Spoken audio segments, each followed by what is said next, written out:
schemes related to women, schemes related to children, and schemes related to disabled. There have been a constant focus on the schemes and its evaluation and its performance, and what role has state played in implementing these schemes, primary education, and role RTE has played in developing the primary education, and then questions on NEP or National Education Policy as a broader theme and the related themes, be it a universal health coverage or health for all.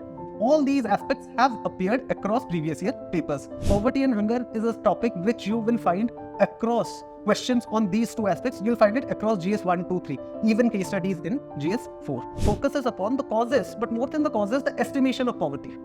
What is the food aspect? If you see the poverty-hunger linkage, this is a very important aspect because food and poverty is very intricately related. Good afternoon, everybody.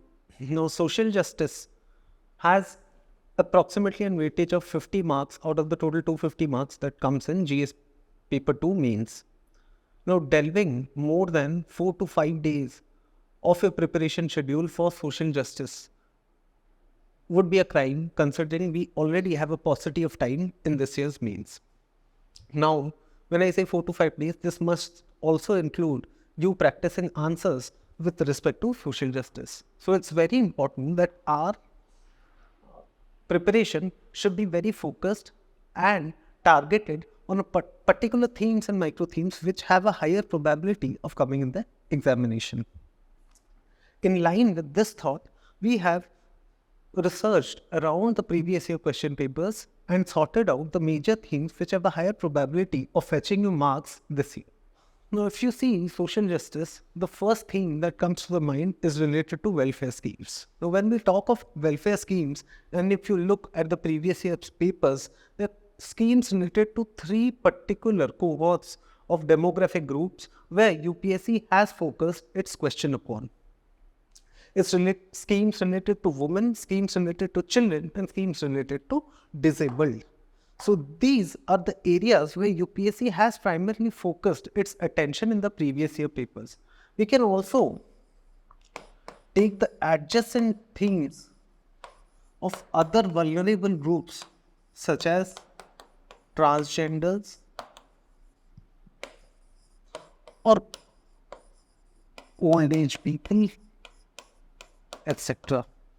And when I talk about schemes related to women, children, and disabled, it not only includes the provisions of those schemes, but also a broad evaluation of the important flagship schemes which have been in news in the past 4 to 5 years.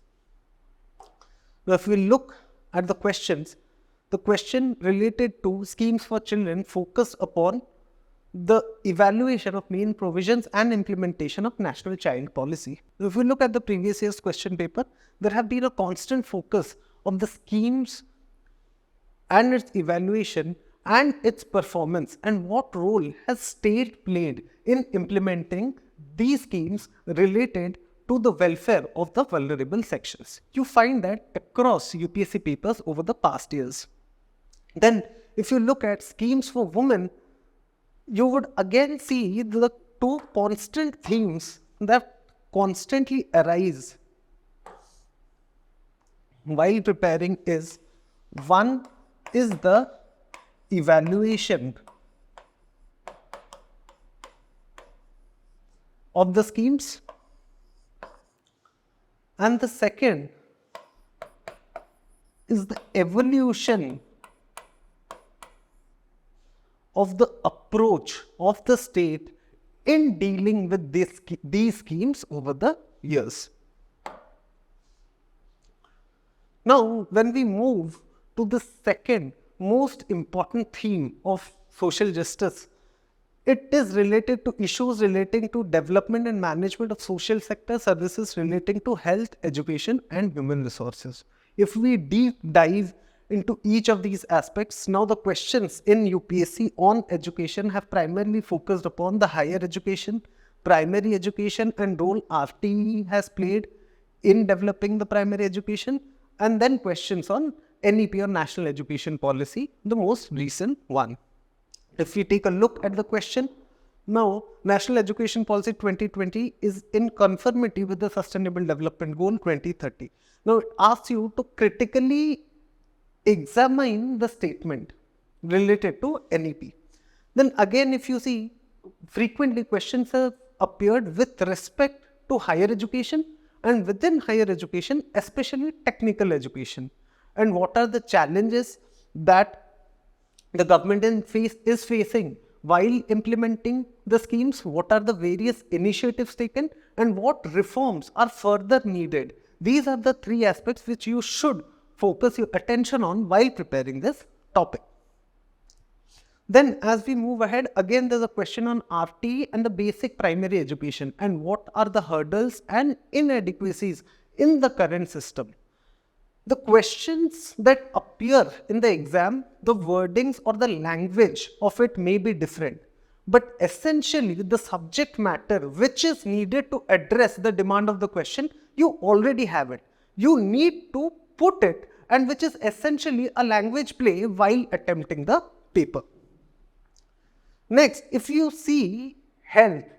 Now, in health, there are 4 aspects where UPSC has constantly focused its attention on, starting with the health of different segments. That is, it asks you about the status of the geriatric people or status of the maternal health care in India. What are the challenges that the system is facing and what initiatives are needed to be taken. Then on similar lines, public health system as a broader theme and the related themes, be it a universal health coverage or health for all these aspects have appeared across previous year papers.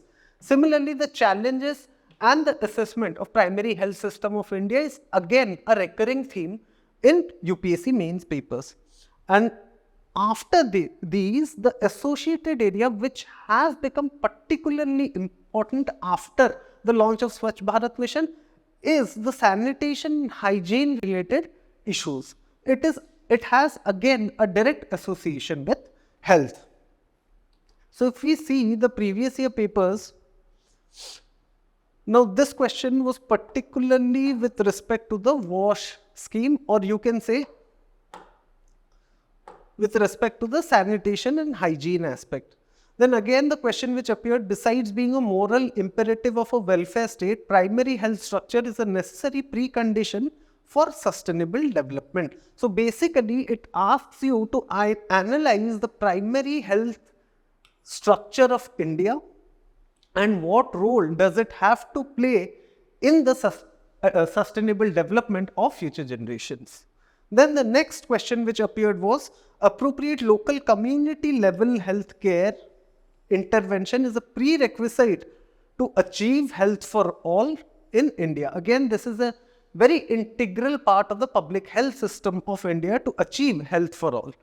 In those lines, this question appears.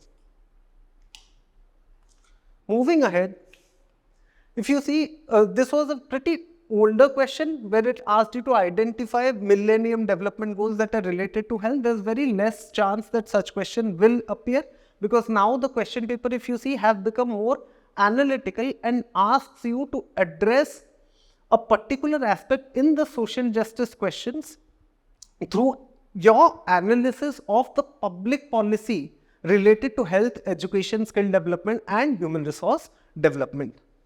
Now the next question, in order to enhance the prospect of social development, sound and adequate healthcare policies are needed, particularly in the field of geriatric and maternal healthcare. So here UPSC moved into the segmental aspects of health as we discussed before. Now moving ahead, the next theme or the sub-theme you can say which has appeared constantly across the UPSC question papers is human resource development. Now in human resource development, again we can clearly identify 3 micro themes. That is, first, demographic dividend. Second, the role of state in realizing the potential of human resource. And the third, skill development and related initiatives and the assessment of the current skill development framework. If we have a look at the questions, now if you see here the second one, demographic dividend in India will remain only theoretical unless our manpower becomes more educated, aware, skilled and creative. What measures have been taken by the government to enhance the capacity of our population to be more productive and employable? So essentially, you can focus here on the demographic dividend part. and how government is trying to reap the benefits of a proper demographic dividend. Again, if you see the next question, despite consistent experience of high growth, India still goes with the lowest indicators of human development. Examine the issues. Now, this is again a pretty direct question. If you have studied human development and the basics of human development, you know the components of human development, you will be easily be able to address the demands of the question. Now, the question on skill development, if you see, skill development programs have succeeded in increasing human resources supply to various sectors. It asks you to analyze the linkages between education, skill and employment. Now, particularly with respect to skill development,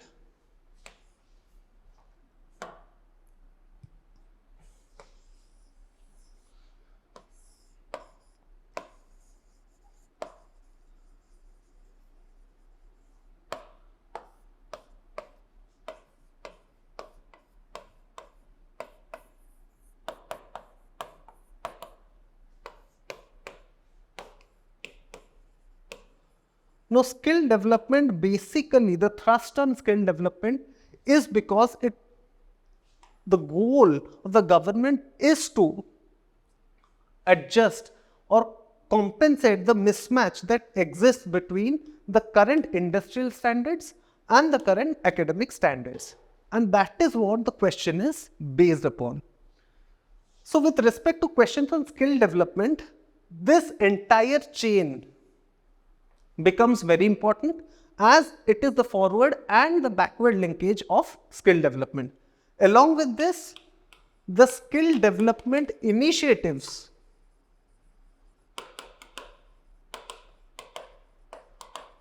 and its analysis. So, these are the two aspects you are going to focus upon while studying skill development for your mains.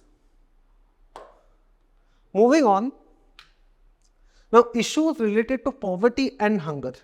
Now again, poverty and hunger is a topic which you will find across questions on these two aspects. You will find it across GS 1, 2, 3, even case studies in GS 4. Now, with respect to poverty and hunger, if you look at the questions, it's either questions on direct hunger and its related aspects like undernutrition, malnutrition, various aspects of malnutrition, etc. Then the questions that comes is directly with respect to poverty, focuses upon the causes, but more than the causes, the estimation of poverty. What is the food aspects and how the food aspect is related to the poverty. Then the third and the question which actually the students falter upon is the poverty-hunger nexus and how it forms a vicious cycle. So, if we look at the questions related to hunger and poverty, you see how far do you agree with the view that focus on lack of availability of food as the main cause of hunger takes the attention away from the ineffective human development policies in India. So, it basically asks you to address two of the major causes which lead to hunger in India. Then there is a question on midday meal scheme which again addresses the nutritional aspects of children. Now, moving on, in poverty, if you see, the question asks you to evaluate the implementation of various poverty alleviation programs. Then it asks you about the incidence and intensity of poverty and its relation to the various causal factors.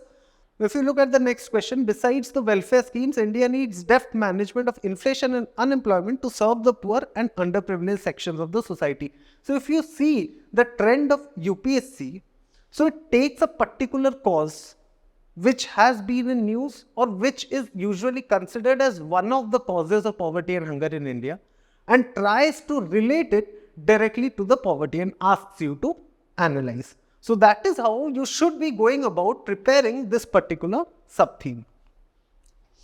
Moving on, if you see the poverty-hunger linkage, this is a very important aspect because food and poverty is very intricately related. And in lines with this, UPSC asks this question. Now, the questions related to poverty-hunger linkage, very few of them answer it comprehensively.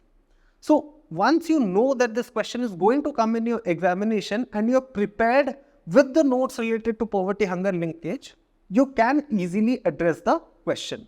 So with that, we will come to the end of this discussion on social justice. Thank you.